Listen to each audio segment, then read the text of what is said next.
Hello guys, let's go and Marites. Update lang tayo sa bahay ko na retirement doon sa Iloilo. That's our residence there when we get home.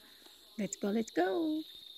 As you can see guys, maraming mga tanim, mga gulay, punong ano yun? Yeah, I think this is the new, like this calamansi.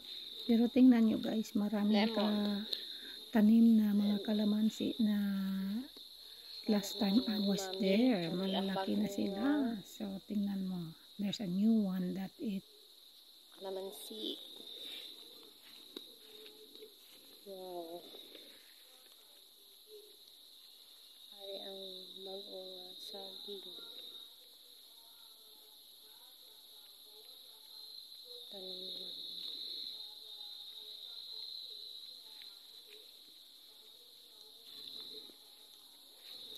Dragon fruits.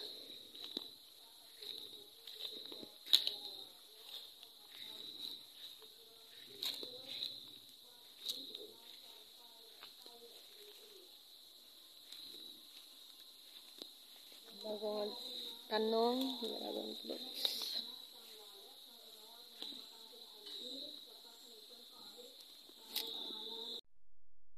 Hi guys, silipin natin ang bahay ni Mother.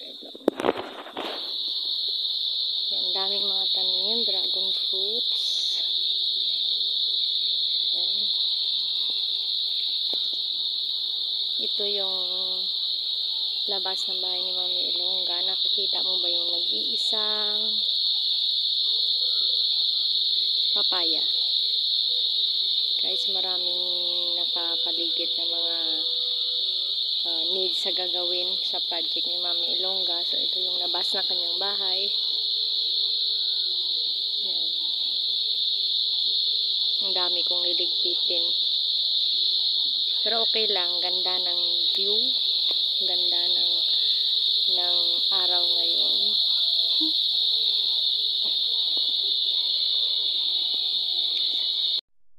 Hi guys, ang init ngayon dito. Nakikita nyo ba yung labas ng bahay ni Mother Ilongga? So makikita natin yung mga magagandang tanawin. Kasi medyo mainit nga lang. Nakikita nyo ba yung nag-iisang puno na yan? May maiikling kwento yan. Yan, ito. Yung kwento niyan ay hanggang dyan yung lupain na property ni Mother Ilongga. Yun lang. So, ayan po yung paligid niya. Ang mga bulaklak po nakikita nyo guys. Saging. So, ngayon papasok tayo sa loob. Titingnan natin yung house ni Mami Ilongga. Hello, may tao ba dyan? Ito yung living room. Yan. Dito naman yung lugar na kung saan yung room ni Mami Ilongga. So, ay, wala pala dito si Mami. Nasa Oregon pala siya. So, ito yung living room, computer set na pinadala niya. Yan, dyan. Medyo mainit kasi guys, kasi nandito tayo sa harap talaga ng araw. So, ito yung living room ni Mami. Nandyan. So, nandyan yung mesa. Marami akong ginagawa kasi. May reports. So, punta tayo dito sa kusina. Ayan. Ito yung bago kong kinuha na saging. Saging. Yan. Ito yung kinakainan ni Mami Ilongga. Pag dito sila, ito yung mesa. Ayun, punta tayo sa kitchen. Ay, sandali. Meron pa pala dito. Ito yung garage ni Mami Ilongga. Dito yung kanyang sasakyan. Ayan, dito tayo sa kitchen. Dito naman tayo sa likod, guys. So, punta tayo dito sa likuran. So, buksan ko. Ito yung bagong project ni Mother, yung kitchen niya. Ayan, naka-ready na. Meron na siyang haligi.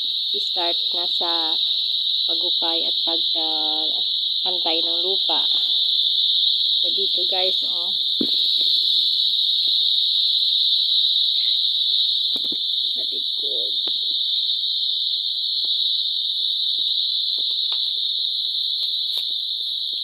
Yan, dito po yung mga tanim ni Mother. Yan yung saging.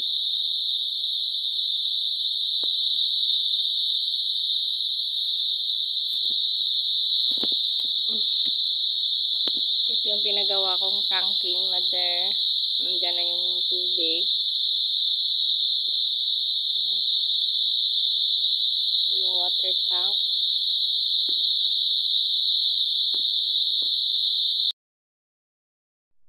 Ito yung mga tanim ni Mother Ilongga. So, akyat ako dito, makikita niyo yung mga puno ng saging. Ayan. Yan, nag-iisang kalamansi na tinanim ni Mother. Ang taas na.